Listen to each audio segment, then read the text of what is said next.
Tidak berlama-lama, kita panggil langsung ya Bapak Stefanus SSM Hum Antonius. Apa? Sedikit keliru tidak apa? Terima kasih. Selamat pagi.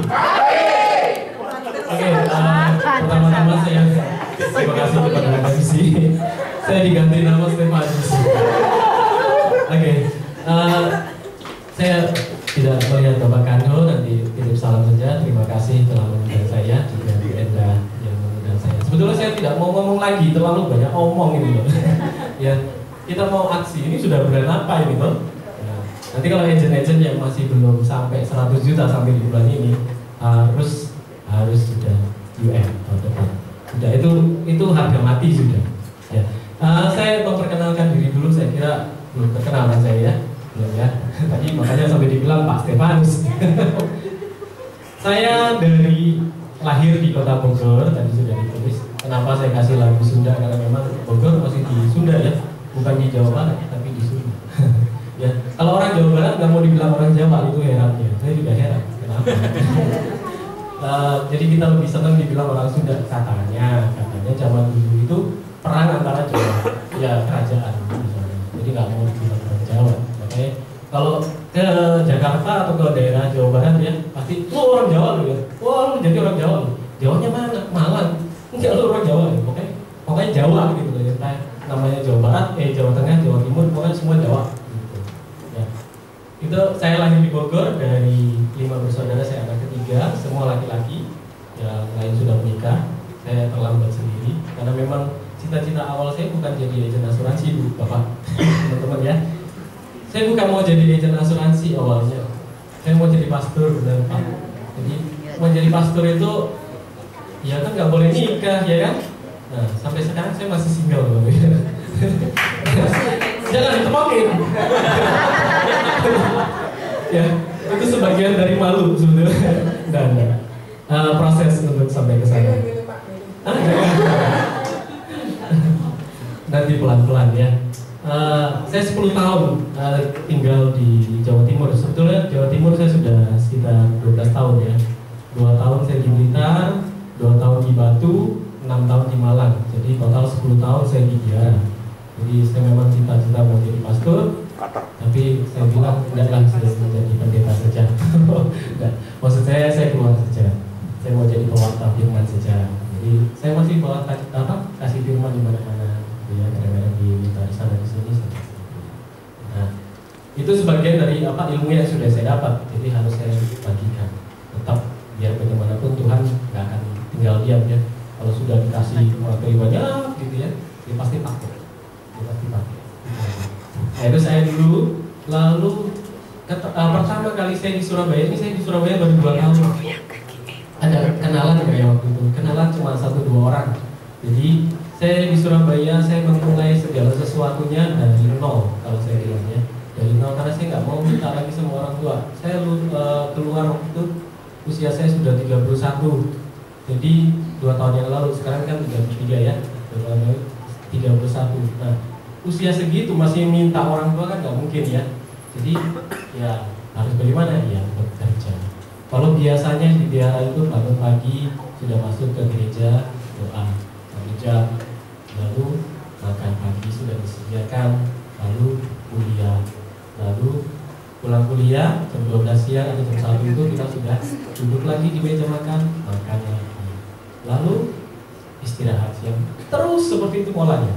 Habis istirahat siang doa sore belajar, malam makan lagi, malamnya lagi doa lagi, terus seperti itu. Jadi ada kebiasaan, ada habit yang harus kita ikuti, aturannya itu sudah ada. Hidup di luar seperti itu, wah tidak, benar-benar tidak, beda sama sekali. Saya keluar, waktu itu saya memulai usaha saya dengan jualan apa? Jualan keset. Tahu ya keset? Yang ada tulisan welcome, wes, keren ya. Tapi memang keset yang saya jual bukan keset-keset yang biasa. Waktu itu saya jual bukan keset-keset yang rajutan, jerami atau macam-macam itu ya, bukan. Tapi ada satu perusahaan yang biasanya jual keset ini ke Eropa, entah kemana, pokoknya dia selalu ekspor. Nah sekarang dia lagi mau buka pasar di Indonesia. Nah, ya saya jualannya tuh kemana-mana, saya bawa keset, saya tawarin keset. Yang lebih memalukan lagi, ya saya jualan ikut MLM, jualannya apa? Wanita, ya. Itu lebih memalukan lagi, ya. Ibu-ibu saya tawarkan, Bu, saya jualan pembalut, Bu. Ini pembalutnya diangker, ketawain, ya. Kemudian diketawain. Dan gitu, loh, kamu memang pernah tahu rasanya seperti itu? Nggak tahu, Bu. Saya nggak pernah pakai kan, ya. Jadi ibu-ibu yang tahu. Nah, tapi saya jalanin itu semua. Kenapa? Karena keluar dari dia, kan kita nggak bisa lagi minta dari orang tua. Kita mau minta siapa lagi? Makan, kita harus cari makan. Duit dari mana? Bekerja. Di kitab suci kan ditulis juga. Nah, siapa tidak bekerja, janganlah ia makan. Nanti kalau makan, dia harus bekerja. Caranya, ya cari apapun. Kerjanya halal kok. Jualan keset halal nggak? Halal.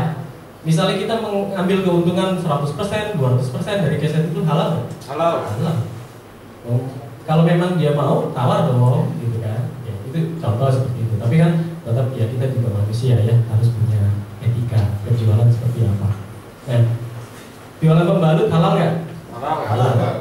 Saya mikirnya apa sih? Kenapa sih harus jualan pembalut gitu? Ya, kemana-mana saya bawa pembalut. Satu kali saya jalan gitu ya, mas, mampir mas. Nah, terus ya udah mampir. Aku bawa tas ransel gitu. Kenapa Bu? Ini loh, di sini kalau masnya mau waktu itu ternyata di daerah daerah sana gitu. Nah, dia bilang ini loh cewek ini gitu. Nggak mau Bu, saya jualan pembalut. Lo jualan pembalut, ini nggak usah pergi pergi.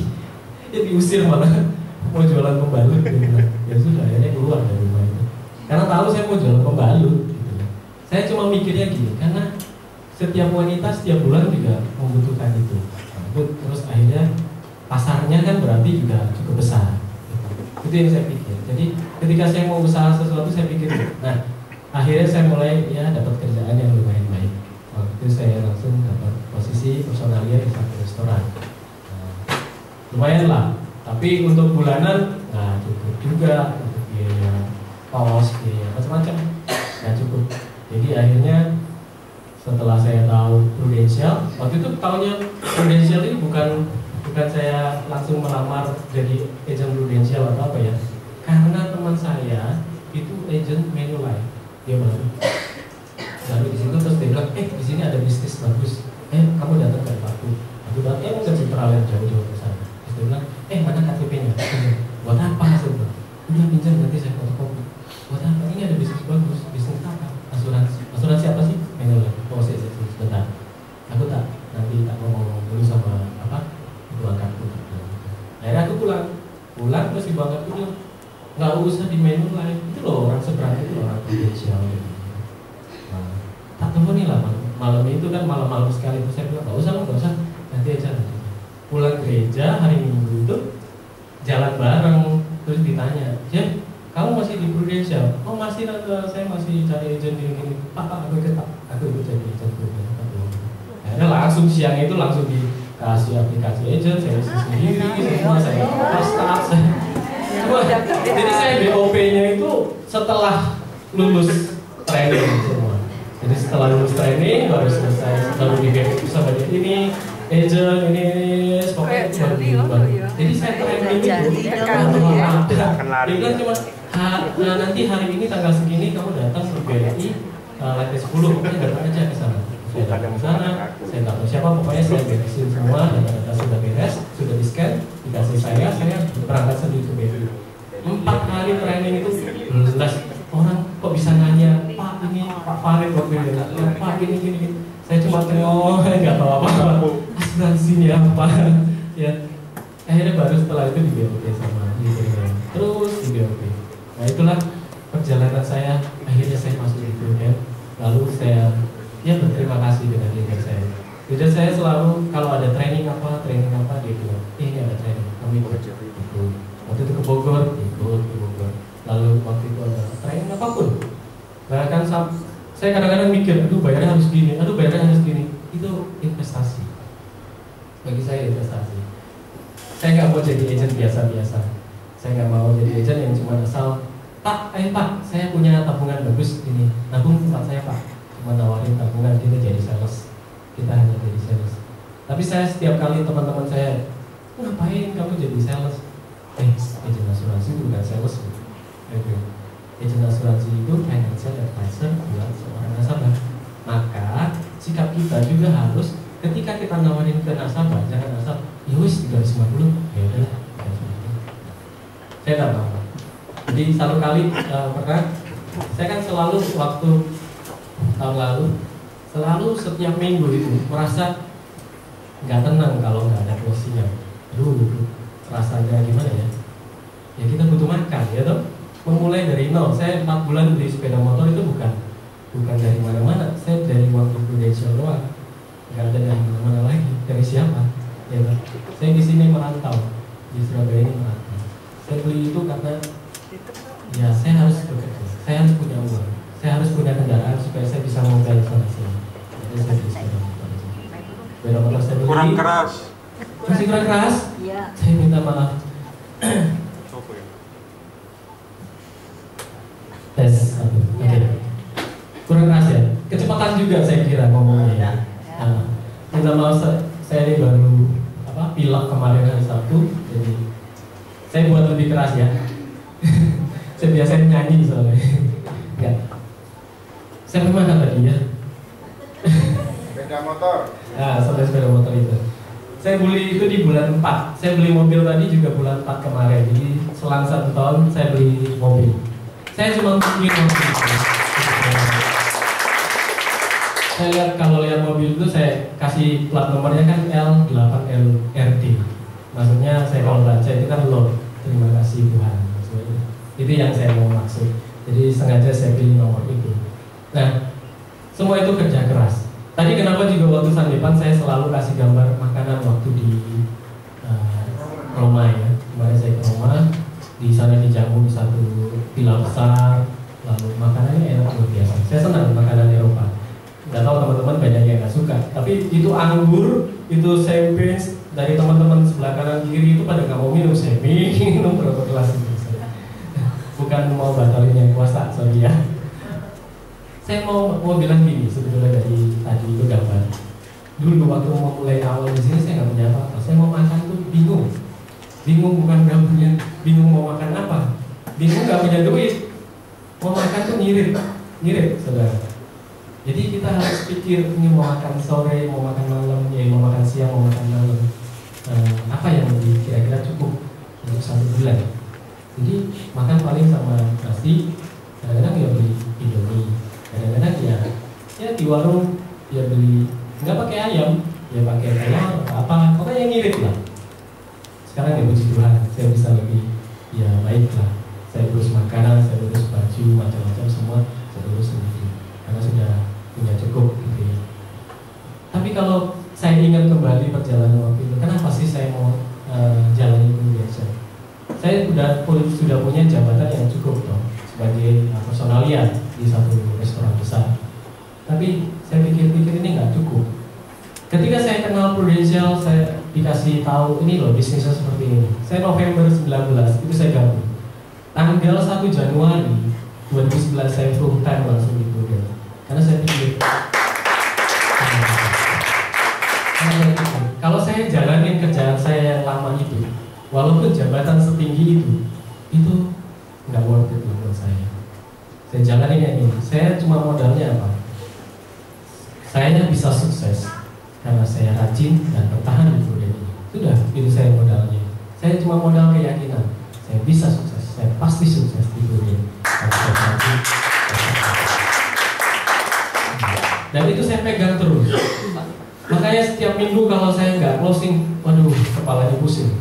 Ya apa caranya saya harus closing? Saya ada beberapa teman di kantor. Kemarin ada satu teman juga yang UM juga, tapi ada beberapa teman yang startup. Karena dia bukan dari anak dari leader saya, bukan. Tapi kita duduk sama-sama dan itu kita saling memotivasi. Ketika dia closing, dia closing lagi, apa caranya? Nular. Saya pegang apa udah nular. Cuma guyon gitu, tapi dalam hati ini greget, apa nih harus closing. tahun ini harus UM, tahun ini harus startup. Dan kita bertiga semua startup. Ciwen sama si Liliana, kita sama-sama startup. Hanya Ciwen nggak mau UM, dia mau UM. Dia cuma mau jadi agent gitu aja. Karena susah mau punya agent. Ternyata memang sampai di UM ini tahu ya, kita nih rasanya bergetong loh. Ya agent dia ini menyampaikan lah sedikit keluh kesah ya. Jadi leader itu bergetong ya agent setiap hari, setiap minggu gitu ya. Kok ada closingnya ya, sudah diajarin ini, diajarin itu, di training, di BOP, ada training di sana, dikasih tahu, aduh, sampai rasanya ini setengah mati loh. Ya, kalau kita jalan, kita pasti jalan sendiri, udah pasti deh. Saya punya teman-teman yang kita sama-sama UN kemarin, kita sering kontak. Gimana kabar? Gimana? Aduh, setengah mati. Coba tanya leader-leadernya nih. Ya, mulai hari ini sudah bulan Agustus ya. Agustus, September, Oktober, November aja. Dan 3 bulan ini. Jangan lagi nyusahin leadernya. Udah, jalan sendiri, kreatif. Itu aja. Jangan nyusahin. Udah bekal itu 6 bulan udah cukup. Cukup luar biasa. Ya. Yang agent siapa ya agent? Yang masih agent.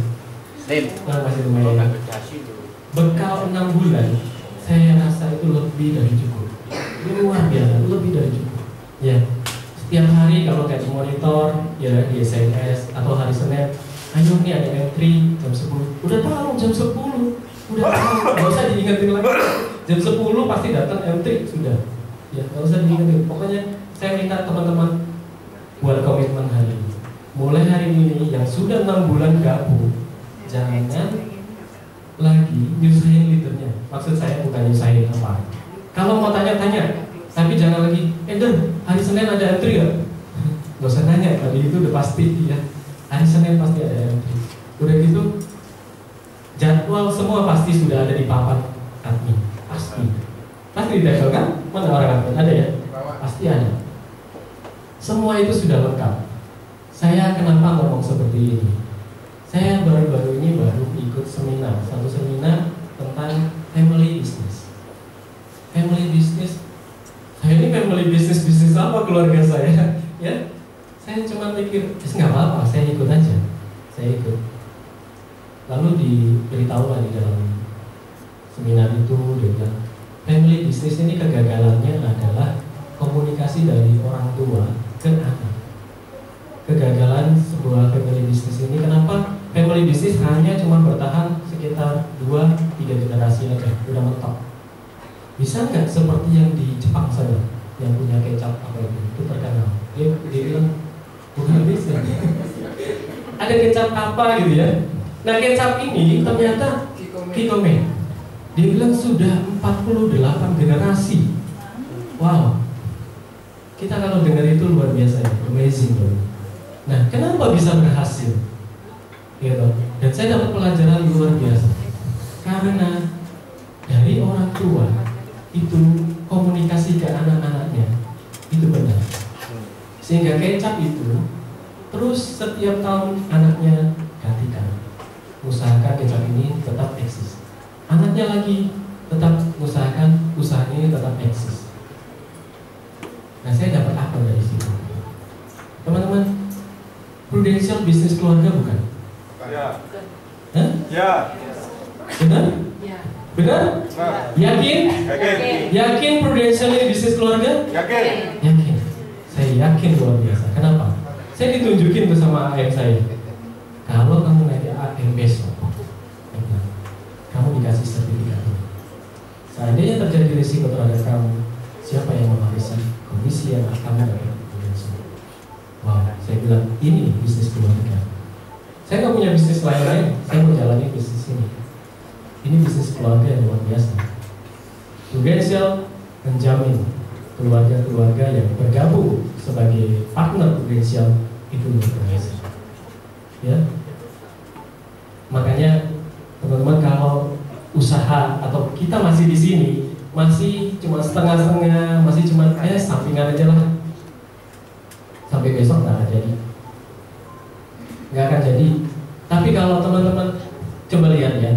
Teman-teman yang sudah jadi AM, SUN, bahkan sudah punya kantor, kenapa bisa sampai di AM. Orang-orang yang sudah sampai di situ, bukan orang-orang yang setiap hari harus di SMS leader, bukan setiap minggu harus dikasih tahu leader, harus datang M3, harus ini. Mereka pasti orang-orang yang kreatif. Mereka orang-orang yang tahu bahwa ini bisnis bagus dan mereka mau jalannya. Percaya nggak? Teman-teman punya GA yang luar biasa, Pak Kanho. Ya. Pak Widi kan leadernya toh. Pak Kanho jadi AM berapa tahun? 3,5 tahun. Dia mentor yang nggak usah ngomong aja. Sebetulnya kita lihat dia prestasinya seperti itu, Pak. Saya jadi lupa. Pak Kanho ya. Kita lihat beliau aja seperti itu ya. Sebetulnya kita sudah punya mentor yang luar biasa, ya toh? Nggak usah ngomong, Pak Kanho nggak usah ngomong. Dia buktikan loh, 3,5 tahun jadi AM dan buka kantor. Bisnis keluar luar biasa. Nah teman-teman, kenapa sih kita mau ngusahain bisnis ini? Prudent nawarin 5 tahun, kalau sampai di AM 100 juta sebulan. Ada nggak perusahaan lain yang nawarin kayak gitu? Kamu 5 tahun kerja di perusahaanku ini, tak kasih gaji 100 juta sebulan. Ada nggak? Nggak ada. Bahkan Prudential ngasih 100 juta sebulan itu sudah 1.000 orang lebih. Ada nggak perusahaan yang seperti itu? Sebesar Prudential? Nggak ada. Dan ketika ada perusahaan yang seperti itu, kenapa sih kita mau jalanin? Kenapa sih kita nggak mau jalanin bahkan? Kita udah tahu sistemnya bagus, bagus, Prudential bagus. Aku nggak bisa ngomong, nggak bisa ngomong itu bohong, ya kan? Nggak bisa ngomong itu bohong. Mau setiap hari ngoceh sama anaknya, marah bahkan dari pagi sampai sore nggak selesai, ya kan? Ya. Sorry kalau ini agak sedikit keras, walaupun suara saya cukup lembut. Tapi teman-teman, coba teman-teman bayangin, seperti di posisi saya kemarin, nggak punya apa-apa, lalu harus bekerja menghidupi diri. Ya, posisikan posisi kita ini seperti itu dulu. Seperti mereka kalau kita lihat di luar ya, di luar tukang beca atau siapa. Kita nggak usah ngomong tukang parkir komisinya lebih gede daripada agent-agent biasa-biasa. Ya, kalau boleh dihitung aja gitu. Ya, saya bilang tukang beca dan segala macam. Ya, posisikan diri kita seperti mereka. Mereka yang kalau wah dia mau berapa? 5.000, ya berapa lagi? Mereka kerja keras supaya dapat 5.000 doang. Saya kalau sama rekrut agent ya, saya cuma bandinginnya gini. Bu, Bapak, kalau ibu jualan panci, saya bilang, jualan panci satu. Bu, hari ini bulan Agustus, ibu jualan 1 panci. Misalnya ibu pancinya 10.000, ibu beli dong, belahan, ibu jual 15.000, laku keuntungannya 5.000. Bu, besok di bulan September masih dapat nggak 5.000 dari panci ini? Nggak dapat kan? Nggak dapat. Saya bilang, Bu, saya nawarin 1 panci ini. Panci ini Bu, ibu nggak usah beli 10.000-nya, nggak usah beli. Ibu cuma jadi penyalur jasanya. Bu, harga pancinya ini 15.000. Ibu kasih ke orang, Pak, ini pancinya 15.000 harganya. Bapak, ini loh kualitasnya panci seperti ini, sama seperti panci yang lain. Tapi kalau ibu jualan panci ini di bulan Agustus, di bulan September nanti, ibu dapat keuntungan lagi 5.000. Di bulan Oktober nanti, ibu dapat keuntungan lagi 5.000. Beda nggak panci yang satu sama panci yang kedua? Beda. Ya. Kalau kita jualan panci yang satu tadi itu ngasih keuntungan 1 kali, mau dengan ngoyo, pasti dong kalau jualan panci. Bu, ini pancinya bagus Bu, kualitasnya gini-gini Bu, ini terbuat dari bahan ini Bu, stainless Bu. Kalau ini pokoknya dia menahan panas, bagus segala macam deh. Ya toh? Coba datang orang sales nawarin itu sampai gimana?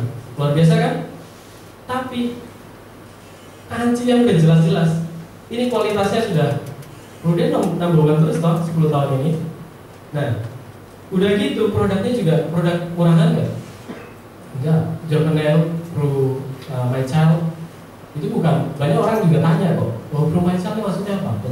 Semua orang juga penasaran dengan produk kita. Loh, kenapa rumah sakit dibayarin? Loh, kenapa kok ada tabungannya? Dulu asuransi nggak ada. Itu semua pasar kita. Tapi Kenapa kita nggak mau jual panci yang satu ini yang memberi keuntungan? Kalau kita hitung ya besar kan 2 tahun pertama. 2 tahun Bu dapat keuntungan dari satu panci ini. Saya kalau prospek saya cuma ngomong itu kan biasanya sama orang-orang yang cukup sederhana, saya ngomong itu. Sama orang-orang bank lain lagi, sama orang-orang yang sudah bekerja lain lagi. Tapi kalau sudah bekerja ini agak susah ya, karena pasti alasannya, aduh aku nggak bisa nih dari pagi sampai sore harus kerja, sudah cukup mapan. Tapi kalau orang yang benar-benar punya keinginan, aku mau lebih, pasti dia kerja. Ya, nggak ada yang nggak mustahil ya. Semua kita bisa lakukan kalau kita mau sebetulnya. Ya itulah bisnis keluarga yang kita jalani di budaya ini. Supaya kita bisa wariskan bagaimana. Kita harus naik di AM. Kalau nggak naik di AM, siapa yang mau warisin? Kita dapat sertifikat apa? Gitu? Nggak ada. Nah, kalau mau bisnis keluarga ini jalan lancar, usahakan naik di AM. Sebelum sampai AM, tahun depan UM dulu. Siapa yang sudah 100 juta poin di KPI-nya? Agent. Sudah? Ada ya? Pasti ada ya? Kalau sudah 100 juta enggak, UM. Aduh, sayang luar biasa. Sungguh. Tahun lalu menjelang bulan Oktober itu ada, bukan leader saya, tapi leader sudah SUM di kelompok lain, tapi masih anak dari, masih cucu dari AM saya. Dia bilang, kamu harus UM tahun ini. Dia selalu nge-push saya, kamu harus UM tahun ini. Kenapa? Kamu harus UM tahun ini. Kalau kamu UM tahun ini, satu, persistensi kamu belum punya, persistensi yang jeblok gitu, belum punya. Kamu pasti naik. Udah, kalau soal persistensi kamu gak usah mikir. Kenapa harus jadi UM? Kalau kamu 100 juta, kamu harus naik di UM. UM, besok SUM, AM. Kalau sudah di UM, udah enak lah kamu. Jualan pribadi untuk maintenance UM 200 juta aja. Itu kalau memang cuma maintenance aja di UM. Tapi kalau kamu mau naik, kamu buat orang-orang di bawahmu sukses. Ya toh? Kalau kita buat orang-orang sukses di Prudent, otomatis kita naik sudah. Kalau sudah di UM itu sudah ya. Pokoknya naik di UM dulu. Harus UM. Tapi memang ya, kita kalau kerja punya target, ini pusing luar biasanya. Tapi ya kalau nggak mau pusing, ya santai-santai di rumah, nikmati 2 juta per bulan itu udah cukup gitu ya. Tapi masa cukup gitu loh. Ya, dan kita tanya lagi, sekarang kita pengeluaran per bulan berapa? Saya sekarang punya mobil, punya pengeluaran per bulan, saya gila, tahun lalu nggak sampai segini, sekarang harus segini, nggak mungkin. Kalau saya harus santai-santai itu nggak mungkin. Apakah terus saya ini bukan apa ya? Bukan terus kita harus makan duit, bukan. Kita mau bangun bisnis keluarga ini. Kalau kita egois, kita cukup 2 juta sebulan, udah cukup. Ya kita egois, kita hanya mikir diri kita sendiri. Kita nggak mikir anak-anak kita besok. Gitu? Kalau kita mikir istri, anak kita besok, supaya mereka juga dapat penghidupan yang layak dan segala macam, kita pasti harus kerja keras kan? Mereka yang membuka usaha, contoh Sinarmas. Sinarmas itu perusahaannya sahabat berkabar, anak perusahaannya. Dulu memulainya apa nggak kerja keras dia? Kerja keras. Contoh toko orang-orang Cina yang punya toko lah ya. Kerja keras nggak? Dari pagi sampai malam. Kerja keras nggak? Kerja keras. Harus cari supplier sana, segala macam supaya omsetnya dia cukup, anak-anaknya sekolah ke luar negeri, ke sana ke sini, tinggal di sana sini. Tapi buka usahanya toko, cuma toko doang. Kenapa bisa sampai di sana? Terus anaknya nggak mau nerusin usaha tokonya kan? Nggak mau. Oh aku mau bisnis ini, oh aku mau kerja di bank, kerja di sini gitu. Nah itu kadang-kadang komunikasi dari orang tua ke anak nggak sampai. Kalau di Prudent sampai nggak sebetulnya komunikasinya? Sampai luar biasa. Bahkan sampai lebih-lebih, sampai luber-luber kita dikasih. Ya nggak? Leader setiap kali ketemu sama kita ngoceh terus ya, nggak bisa habis ya. Kadang-kadang kita sampai bosan, lu udah nggak usah ngomong lagi, udah capek, udah banyak gitu. Tapi nggak mau jalan. Bisnis keluarga ini kita sudah sampaikan tuh luar biasa. M3. Kenapa sih harus ada M3? Kenapa harus ada Monday motivation meeting? Kenapa harus dimotivasi setiap minggu? Kenapa? Ya, Nggak harus sebetulnya. Udah tahu bisnisnya bagus, tinggal jalan aja. Ya kita nge-recharge, nggak apa-apa. Kita nge-recharge setiap hari Senin ini, recharge lagi. Supaya kita ada semangat lagi. Jalan. Tadi sama Bu Enda juga lihat, aduh, nggak panas. Kita dulu setiap minggu ya nggak absen ya, nggak absen. Pokoknya ada nama kita di atas, ada nama kita. Ya.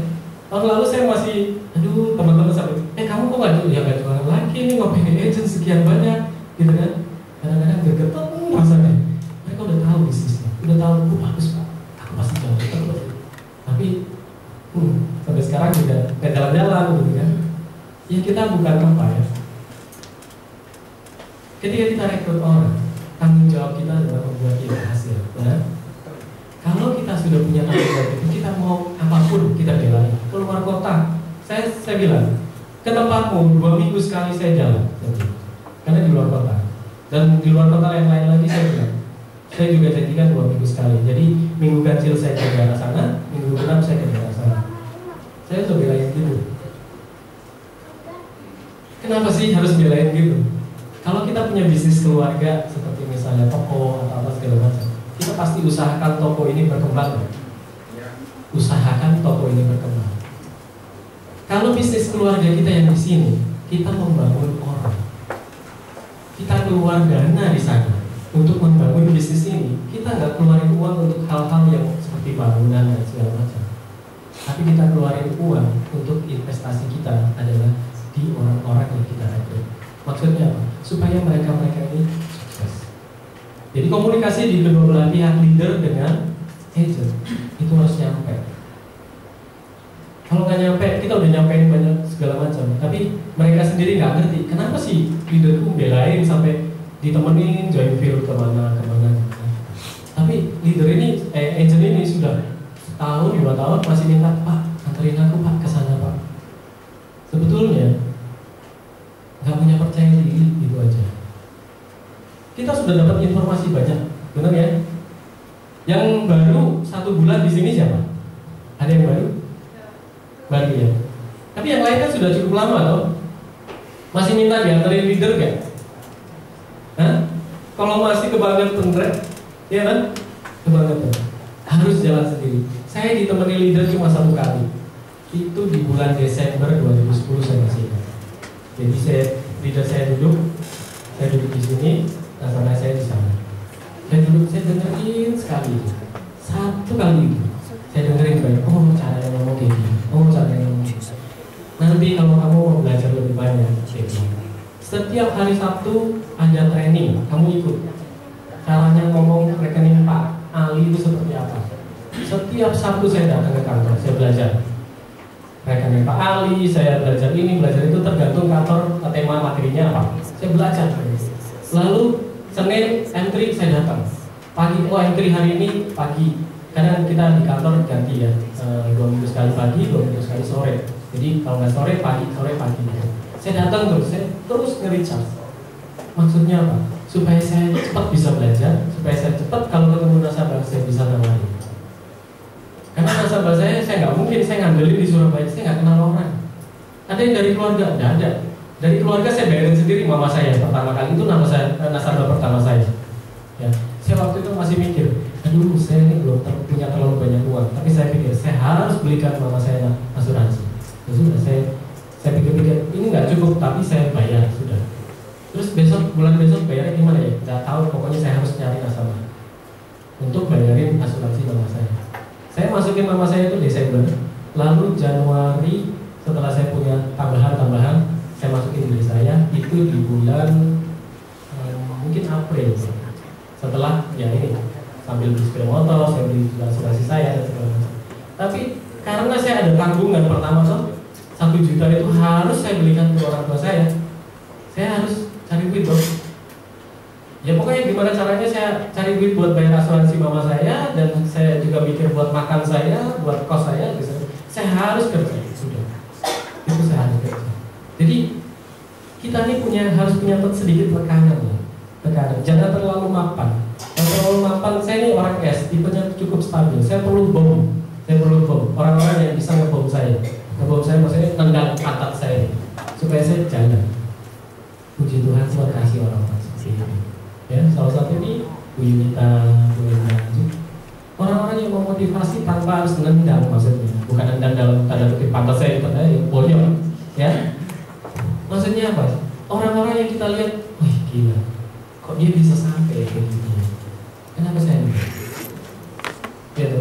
Kalau kita punya pikiran bahwa kita ini kepengen punya seperti orang yang kita lihat itu, kenapa kita nggak mau jalan? Intinya kan itu. Nah makanya itu yang memotivasi saya terus. Kenapa saya harus setiap minggu closing? Sampai pada akhirnya Tuhan kasih start cloud, Tuhan kasih juga Aum ke Bali Lombok. Wah itu luar biasa. Perjalanan ke Bali Lombok Prudential nggak kasih yang murah-murah. Kalau teman-teman yang sudah pernah ikut trip Aum ke Bali, ke Lombok, hotelnya loh, bukan hotel murah-murah. Hotelnya bintang 5 semua, Atro, ya. Semua yang luar biasa yang dia kasih. Pesawat juga mana pernah selain Garuda, selalu dikasih Garuda. Sebetulnya itu apresiasi dari perusahaan buat kita tuh luar biasa. Kemarin teman saya yang sudah 12 tahun gak ketemu, tiba-tiba dia mau ke Bali, terus dia mampir ke Surabaya. Saya bilang, gak apa-apa, tak jemput kamu mau ke Malang, tak anterin ke Malang hari Sabtu kemarin. Jadi saya jemput, terus saya antar ke Malang. Saya dulu SMA saya di STM Grafika, jadi saya grafis desain di Jakarta. Dia di kelas saya. Nah terus saya bilang, kita kalau di sekolah di desain grafis, kepengennya adalah kerja di Gramedia. Kenapa? Karena di Gramedia setiap karyawan itu dijamin masa depannya, dijamin kesehatannya, liburnya pun semua diperhitungkan. Terus saya tanya, kamu dapat libur berapa minggu? 1 bulan bro. Hah? 1 bulan? Gila, banyak banget gitu kan. Untuk liburan hari raya ini loh, 1 bulan dia dikasih libur. Bahkan kalau kamu ngajukan minta mobil atau supir untuk ngantar kemana-mana, dikasih. Saya bilang, wow, gila ya, Gramedia sampai segitunya. Nah saya bandingin, saya kerja di Prudential ini. Kalau teman-teman sampai di Aum, sampai di UN, wow, luar biasa. Udah kasih lebih dari cuma 1 bulan.